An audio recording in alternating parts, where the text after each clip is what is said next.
Hi family, thanks for watching.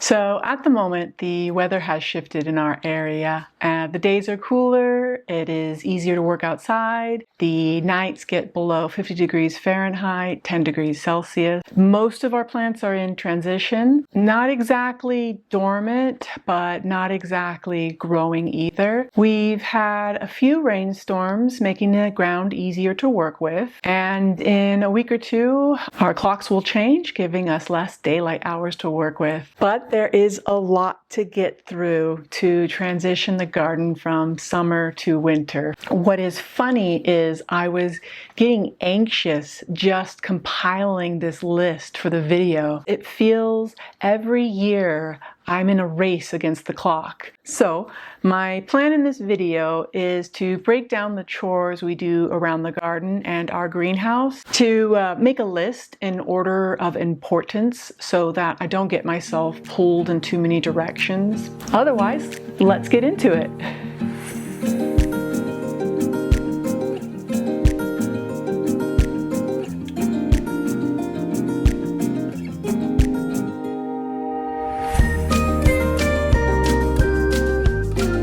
So happy Halloween if you're watching this as the video comes out.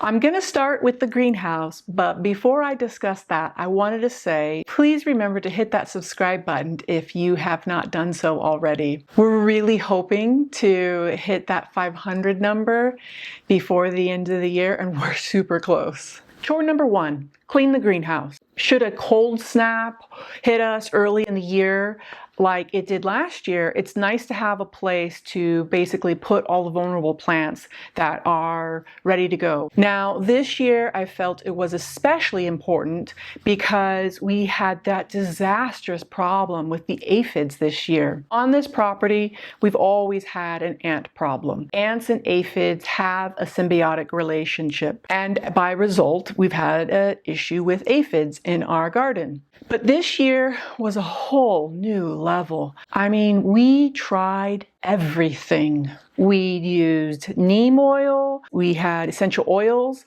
like all the essential oils, not just like one or two, all of them. We got ladybugs and lacewings. I washed all the plants with soapy waters multiple times. I tried those organic bug sprays, borax. Nothing seemed to work this year, with the exception of commercial bug spraying, which we loathe to do because of the bees. But thankfully, the company that we had come out was very understanding and talked us through everything. You could just see how bad it was. For example, we lost all of our corn, even though they were never even in the greenhouse. I also lost all my flower starts for my bee garden. Actually, all of my starts for that matter, we lost. So yeah, the first order of business was clean the greenhouse. As well, I had to reset some of the destruction that the ants and aphids caused. The ants had dug an anthill behind our lemon tree, and I grabbed one of my 15-gallon bags to remove all the dirt mounds that the anthill had created, and it filled that bag. So I think what it was is they liked that my black plastic shelving was in that corner, because they made their anthill under it, and I didn't notice it until I removed the shelves because I was trying to clean the aphids off of the lemon tree. So basically I filled that area with gravel, re-leveled it out, cleaned the walls with soap and water. I had a great little helper with me. I found these wire shelves at a yard sale that I will probably be using going forward instead of the plastic ones and the bamboo ones I've been using previously. The bamboo one I got just molds too quickly, and considering that I can't see what's going on the ground with the plastic ones, these might be a great replacement. So we'll see. Okay, chore number two, remove or basically pull out the summer garden. The second chore on my list is that I need to pull out the summer garden. Our hope, or our goal for this year, was to have enough produce that we had to figure out a place where to store all of our goods. Again, because of aphids, we really didn't hit that goal. As it was, I didn't even get our tomatoes into the ground until June. Tomato plants right now have so many green tomatoes, and I think not getting them into the ground soon enough kind of set us back. So if you know what to do with green tomatoes, all I know is fried green tomatoes because of the movie, please let us know in the comments. For the time being, I'm just gonna leave them out and see if they ripen. It feels like a waste, but I did cut back one tomato and pepper plant and threw them into the greenhouse to see if they will still produce. So chore number 3, refresh the dirt. I tend to do this third chore in tandem with ripping everything out of the garden, which is why I put it third. We grow in containers and fabric bags, so I'm sure your garden will probably be much different. But basically, I've learned to start testing the dirt now because there's nutrients that you need to add that take a while to be absorbed. So for example, our dirt has high pH levels.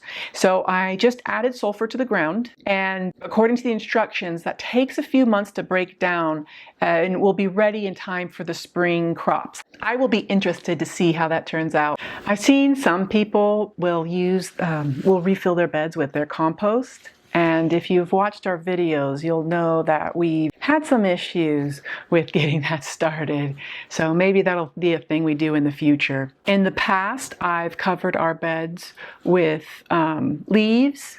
But this year I am trying the sulfur thing, so maybe I'll just throw a couple of garbage bags on them and help keep down the weeds. I've done that in the past. Chore number 4, cut everything. Now, I'm not particularly careful about how I hack away at my plants. I just go around and cut everything back. I'm sure there is a correct way to prune your plants. I'm just not that patient. I find it's best to just get it done before it gets cold. Although perhaps that's why our rosemary bushes have never taken off. Our neighbors have rosemary bushes that produce beautiful spring flowers, and ours don't. So maybe it's got something to do with the way that I am cutting the plant. Who knows? That's going to be something to investigate in the future. Now, if I'm feeling ambitious, I will save the cuttings and try to make splits from them, which then leads me to my 5th big chore. Now our 5th chore is being shot on a different camera because I've been having problems yet again with my equipment. Really need those 500 subscribers so we can become monetized and get ourselves better equipment. But basically the 5th chore is to clean up around the greenhouse and garden. Originally, I was going to make chore number 5 about how I start my winter garden. I usually start that in August with like the leeks, but I didn't get it done this year and it's too late to move forward with that. And honestly, that's not really a necessary chore. It's more of a nice to have. And because we've been really hyper focused on the landscaping this year more than anything else, I'm putting that on the back burner. I really love doing things like the carrots. The only thing that I think I still may stick with is the potatoes, trying to get those going. But yeah, getting everything out of the rain as well. I like to kind of stack these bags because when we let our chickens out, they like to burrow inside of them. At least when they're stacked, there's less dirt for them to get at. I'll also be running around with the tractor to be picking up some of the debris and cuttings that I left behind. So yeah, those are the 5 necessary chores that we start in September, sometimes mid-August, depending on weather, that I am really trying to stick to this year. Otherwise, I'll get too ambitious, start a bunch of projects, and then be overwhelmed later down the road. My husband and I were talking, we were thinking about a drip line in the greenhouse this winter to save ourselves from not having to remember to water, but as well not having to open up the greenhouse when it's cold. But then, of course, we started talking about other things that we can do, and we had to pull ourselves back because we still have quite a lot to do for the bees and chickens, and those take priority.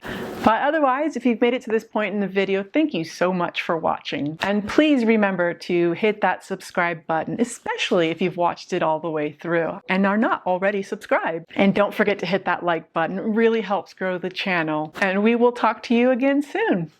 Bye for now.